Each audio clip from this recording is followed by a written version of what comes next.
Andrea Brillantes, inamin daw mismo kay Catherine Bernardo ang naging ugnayan nilang dalawa ni Daniel Padilla, narito at panoorin ang buong detalye. Inamin daw mismo ni Andrea Brillantes kay Catherine Bernardo ang naging lihim na pagtatagpo nila ni Daniel Padilla. Noong time na yun ay 26 si Daniel, 25 si Catherine at 18 naman si Andrea. Hindi naman daw malinaw hanggang sa ngayon kung bakit umamin si Andrea kay Catherine at kung ano ang saan kumuha ng lakas ng loob para sabihin kay Kat ang lihim na pagtatagpo nila ni Daniel.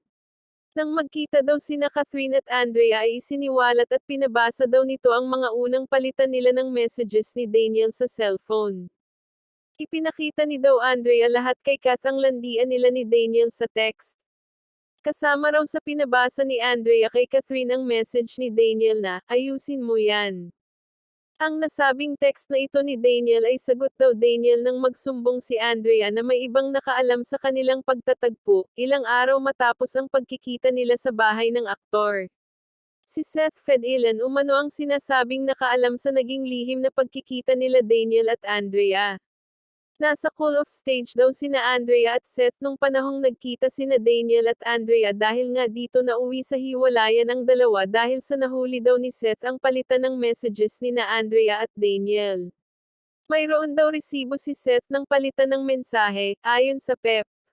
Isang beses lang daw at hindi naman daw naulit ang naging pagkikita ni na Andrea at Daniel. Ito daw ang buong inamin ni Andrea kay Catherine, taliwas sa mga lumabas na mga balitang lihim na nagkikita ang dalawa.